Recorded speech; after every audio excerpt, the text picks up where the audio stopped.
हमारी बहुत बड़ी जीत सबसे पहली है कि वो जो 400 का आकलन बोल रहे थे वो आज झूठा साबित करके राहुल जी ने दिखा दिया। राहुल जी ही ना सिर्फ अखिलेश जी ने और पूरा एनडीए एक साथ जो अलायंस था, मैं इंडिया की बात कर रहा हूँ, जो अलायंस था हमारा, उस बात को जनता ने नकार दिया और संविधान को सर्वोपरि मान करके वोट किया है।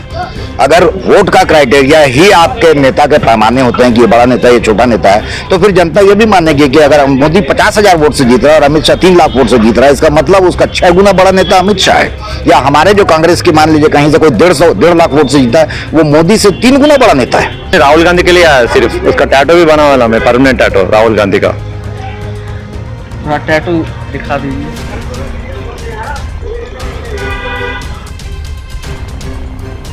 तो सर आप कहाँ से आए? मैं बिलासपुर छत्तीसगढ़ से हूँ। मेरा नाम बंटी खान है। मैं प्रदेश का कांग्रेस कमेटी में सचिव हूँ और इस वक्त यहाँ दिल्ली चुनाव के नतीजे को देखने अपनी आंखों से आया था। तो सर आप छत्तीसगढ़ से दिल्ली कांग्रेस कार्यालय आए हुए, तो सर यहाँ पर कांग्रेस कार्यालय का माहौल कैसा लगा? काफ़ी उत्सव हो रहा है, यहाँ पर काफ़ी उत्सव मनाया जा रहा है, ढोल बज रहे हैं, मिठाइयाँ वगैरह। राहुल गांधी भी सुबह यहाँ पे आकर के गए, तो कैसा माहौल लग रहा है यहाँ पर का? देखिए, हम सब लोगों को बड़ी उम्मीदें थी कि जिस तरीके से देश के अंदर दुनिया का सबसे बड़ा लोकतांत्रिक देश है, यहाँ के चुनाव प्रणाली पे पिछले विगत 2 लोकसभा चुनाव में मैंने 10 सालों से जो सवाल उठ रहे थे देश के अंदर, दुनिया के अंदर, मैं ऐसा मानता हूँ कि जब कभी लोकतांत्रिक प्रक्रिया में जब कभी भी सवाल उठते हैं, जनता यदि किसी बात को लेकर सशंकित होती है, आशंकित होती है और उस पर क्वेश्चन उठता है, तो वैसी स्थिति में उन चीज़ों पर कार्रवाई होना चाहिए। परंतु दुर्भाग्यपूर्ण तरीके से हिटलर के अनुयायी इस सरकार में कोई भी बात जनता की नहीं सुनी जा रही थी। जिस तरीके से मीडिया एक तरीके से हाईजैक था, जैसा आकलन बता रहे थे, तो उस हिसाब से हम लोग कांग्रेस के बहुत से कार्यकर्ता पूरे देश के अंदर से यहाँ पे आए हुए थे कि नतीजा जो भी आए, जनता जो फैसला देगी हम उसको अपने सिर आंखों पर रखेंगे। लेकिन ये ज़रूर है कि हम एक है राहुल जी के पीछे, राहुल जी के नेतृत्व में बड़े मुद्दों के साथ देश के अंदर फिर से लोकतंत्र को स्थापित करने, देश के अंदर अपने संविधान को बचाने, देश के अंदर युवाओं की बातों को फिर से उठाने, उनके रोजगार की बातें, महिलाओं के सम्मान की जो बातें थी, उनको आर्थिक सशक्तिकरण की जो योजनाएं राहुल जी लेकर के आए, किसानों के हित की जो बातें हुई, अग्निवीर के संबंध में जो राहुल जी के जो मुद्दे थे, इन सब मुद्दों के साथ हम जो चुनाव लड़े हैं, उस चुनाव का परिणाम देखने देश की राजधानी दिल्ली में बड़ी उम्मीदों के साथ हम भी आए हैं। तो सर ये जो अभी जैसे जैसे नतीजे आ रहे हैं, नतीजों में अभी भी एनडीए की बढ़त दिख रही है, तो सर क्या लगता है राहुल गांधी का जो एक दावा था 295, क्या लगता है वो आंकड़ा छू पाएगी या नीचे रह जाएगी या फिर 295 पार कर जाएगी? देखिए, उम्मीदें तो हमें अभी भी है, क्योंकि अभी तक काउंटिंग चल रही है कि निश्चित रूप से हमारी सरकार आ सकती है। परंतु इन चीज़ों का माने चिंता वो करे जिसको सरकार की आड़ में बैठ करके दलाली करना है। हम लोग कांग्रेस के कार्यकर्ता हैं, हम लड़ते हैं अपने सिद्धांतों पे।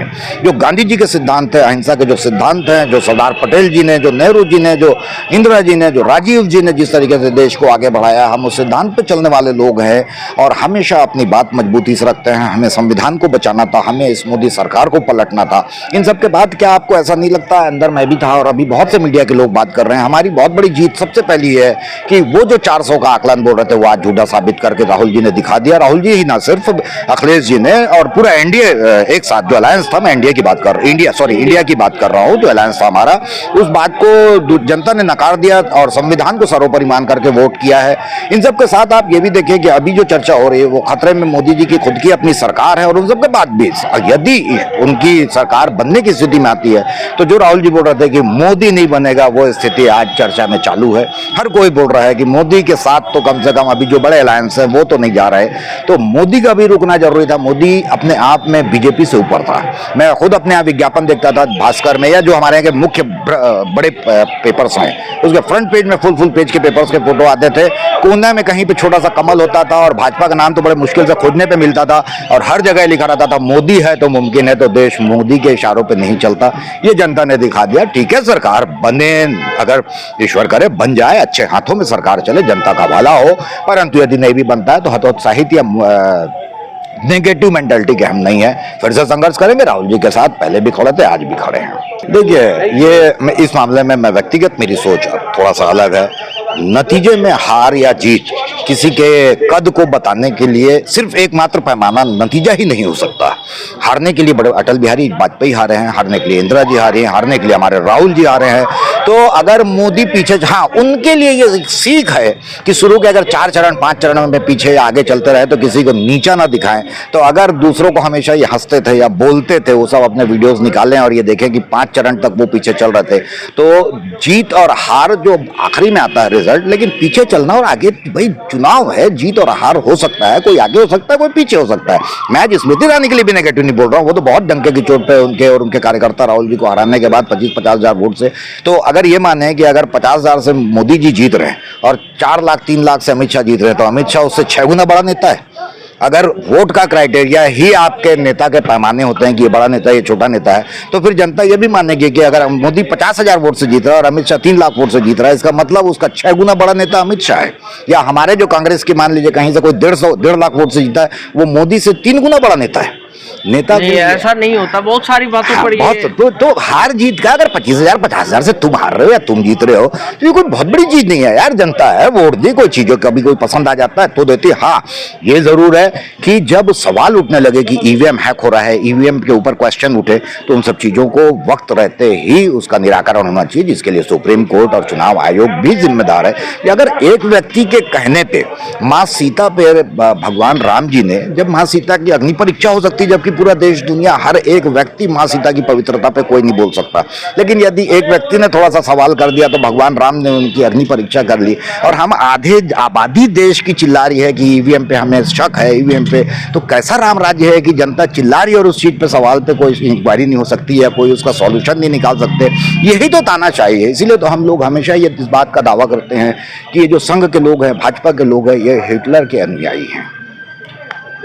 सर, आप कहाँ से आए? मैं हैदराबाद से, तेलंगाना से आया। मैं तेलंगाना से दिल्ली आए हैं। हाँ, दिल्ली आया। तो सर क्या लगता है कि इंडिया गठबंधन में पहले जेडीयू के नेता नीतीश कुमार रह चुके हैं, तो चुनाव के नतीजों के बाद क्या वो इंडिया का साथ देंगे? अभी मेरे ख्याल से उन्हें कंपलसरी देंगे बोल के हम सोच रहे हैं। उन्हें तो सपोर्ट कर, राहुल जी को सपोर्ट करता है उन्हें जीतो तो। अभी अरे हमारे टीडीपी तेलंगाना में, आंध्र प्रदेश टीडीपी है ना, चंद्रबाबू नायडू, उन्हें भी साथ देते राहुल जी का। मोस्टली 99% राहुल जी आने का बहुत ही उन्हें आ जाता, जीतता राहुल जी, कांग्रेस पार्टी आ जाता। तो यहाँ जो आए हैं आप दिल्ली, तो कैसा लग रहा है यहाँ पर कांग्रेस कार्यालय का माहौल? अभी तो अच्छा है, अभी जोश दिख रहा, अभी थोड़ा लीडिंग चल रहा ना, थोड़ा आगे पीछे हो रहे, मगर कंपलसरी राहुल जी तो आते हैं डेफिनेटली। अदर पार्टीज भी सपोर्ट देते राहुल गांधी को। अभी इवनिंग तक देखेंगे, इसलिए वेट कर रहे हैं हम लोग भी इधर। फिर यहाँ से कहाँ जाना? मैं यहाँ से घर को जाता हूँ, तेलंगाना को जाता हूँ। तेलंगाना, फिर यहाँ से? हाँ, यहाँ से फिर तेलंगाना वापस? ओनली राहुल गांधी के लिए आया सिर्फ। उसका टैटू भी बना वाला मैं, परमानेंट टैटू राहुल गांधी का। थोड़ा टैटू दिखा दीजिए।